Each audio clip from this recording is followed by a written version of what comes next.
اللهم صل وسلم وبارك عليك يا حبيبي يا رسول الله. النهارده هنعمل مع بعض كشري المصري، كشري الناس المستعجله، وانتي واقفه في المطبخ كده في اقل من ربع ساعه هيكون جاهز معاكي. العلبه بتتباع صغيره بره دلوقتي ب 40 وب 50 جنيه، اسعار غريبه كده. النهارده احنا هنعمل حله ما شاء الله كبيره تكفي 5 و6 افراد كمان، مش هتكلفك 50 جنيه وهيطلع معاكي خطير، تحفه تحفه تحفه. نقلي جنبيه بطاطس جنب طبق مخلل، حاجه كده تفتح النفس وحاجه نظيفه وعاملاها في البيت احلى 100 مره من بتاع المطاعم. يلا نسمي الله، لايك وشير وسبسكرايب، وتعالوا نشوف الكشري المصري الخطير ده هنعمله ازاي. بعد ما قشرنا البصل هنقطعه حلقات.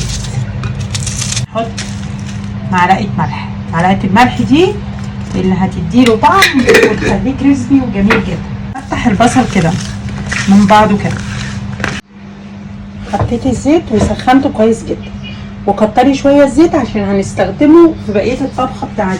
اول ما الزيت سخن هننزل بالبصل، نقلبه ونسيبه يحمر براحته خالص. فيه كويس من الزيت وهحطه على مناديل. سيبناه برد خالص، هتكسريه كده بايديكي هيتكسر زي ما انت حابه تسيبيه زي ما هو كده براحتك.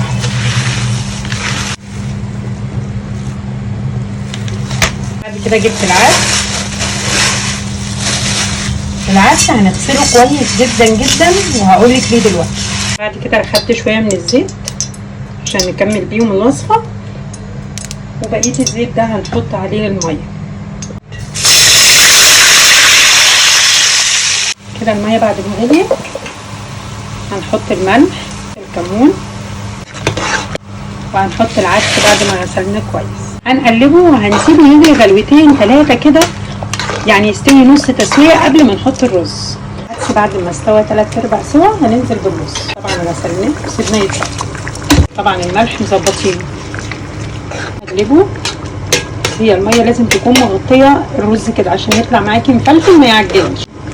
المعلقه الجزء الاولاني بس كده تبقى الميه مغطيه كده. تمام، ظبطنا العقد بتاع الكشري وهنغطيه ونسيبه وهو لسه بيبقبق كده، نهديه عليه عشان يستوي براحته. غسلت الطماطم، معايا قرن فلفل سبايسي بيديها طعم حلو قوي. تعالوا بقى نعمل الصلصه. الزيت اللي احنا حمرنا فيه البصل ننزل بمعلقه ثوم مفروم ومعلقه من الفلفل. نحط البهارات، كمون، كتري الكمون شويه. بعد ما التومه كده اخدت اللون الجميل ده هننزل بالطماطم اللي احنا ضربناها في الخلاط، بس مش هنصفيها، ننزل بيها كده. نحط كوبايه ميه ونسيبها بقى الصلصه على نار متوسطه كده براحتها خالص. بتتحل على النار وفيها ميه، وهنا هنسلق المكرونه عشان كل حاجه تستوي مع بعضها. الميه غليت بتاعت المكرونه وننزل بقى بالمكرونه. المكرونه بتاعت الكشري بتبقى المكرونه الصغننه دي، مكرونه مقصوصه صغيره. نسيبها تستوي بس يكون فيها قطمه ما تتهريش عشان طعمها يبان كده مع الكشري. نحط معلقتين زيت، الزيت اللي احنا علينا فيه البصل. ننزل بالمكرونه بعد ما سلقناها، لازم المكرونه تكون فيها قطمه كده.